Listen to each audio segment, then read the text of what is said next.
Ready start. कोकणात 1,90,000 hectare क्षेत्र आंब्याखाली आहे. ठाणे जिल्ह्यात देखील काही प्रमाणात आंबा आहे. महत्त्वाचे म्हणजे यामध्ये 80% हापूस या जगप्रसिद्ध आंब्याची लागवड आहे. एवढ्या मोठ्या क्षेत्रात शास्त्रोक्त व नवनवीन तंत्रज्ञानाचा वापर करून प्रचंड प्रमाणात हापूस आंब्याचे उत्पादन होते. परिच्छेद. रायगड जिल्ह्याचा विचार करता सुमारे 47,000 हेक्टर जमिनीवर आंबा लागवड असून सुमारे 14,500 हेक्टर प्रत्यक्षात उत्पादन क्षेत्र आहे. कोकणातील इतर भागात औद्योगिकीकरणामुळे आंबा लागवड नाममात्र आहे. परिच्छेद. कोकणातील बहुतांश म्हणजे 75% आंबा हा नवी मुंबईमध्ये ठोक प्रमाणात विकला जातो. त्यामुळे आंबा उत्पादकांना सर्वस्वी दलाल वर्गावर अवलंबून राहावे लागत आहे.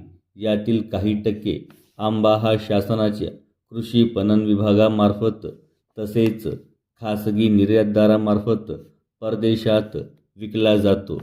तसेच वर्षानुवर्षे सुरू असलेल्या पूर्वीच्याच प्रचलित पद्धतीनुसार दलाल वर्गाच्या मक्तेदारीने आंबा विक्री होते व त्यामुळे आंबा उत्पादन शेतकऱ्यासमोर अनेक समस्या आभासून उभ्या आहेत. परिच्छेद. सध्या मात्र वातावरणातील बदलाच्या तालावर नाचून कोकणची ओळख असलेल्या हापूस आंब्याची पुरती दमछाक झाली आहे. आंब्याला येणाऱ्या मोहराचे संवर्धन करून हवामानाच्या असमतोलामुळे उत्पादनावर होणारा विपरीत परिणाम यासाठी खते, कीटकनाशके यांच्या 8 ते 10 फवारण्या कराव्या लागतात. तसेच फळांची गुणवत्ता टिकविलेला आंबा विक्रीसाठी तयार करेपर्यंत भरपूर खर्च येतो. त्यातच खते, कीटकनाशके यांच्या माऱ्यामुळे हापूस आंब्याची खरी चवही हरवत आहे. एकूणच फळांच्या राज्यासमोर अडचणींचा डोंगर दरवर्षी वाढतच आहे. त्यातच यंदा कोकणात पावसाचे प्रमाण निम्म्यावर आल्याने हापूसचा आगामी हंगाम कसा जाणार याची चिंता बागायतदारांना सतावत आहे. परिच्छेद. पावसाळा, हिवाळा, उन्हाळा हा ऋतुचक्रातील क्रम आंब्याची पालवी, मोहोर, फळधारणेस, फळपक्वतेसाठी आवश्यक असतो. यात बदल झाले तर आंब्याच्या पिकावर थेट परिणाम होतो.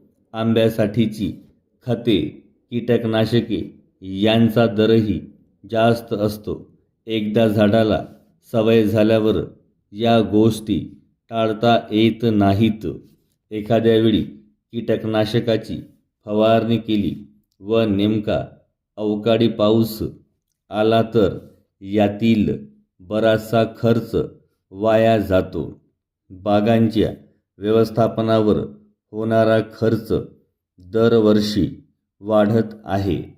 हा सगळा खर्च मिळणाऱ्या पिकातून वसूल होत असतो. वातावरणातील बदलामुळे अपेक्षित कालावधीत पीक मिळत नाही. पिकाचे प्रमाण घटते.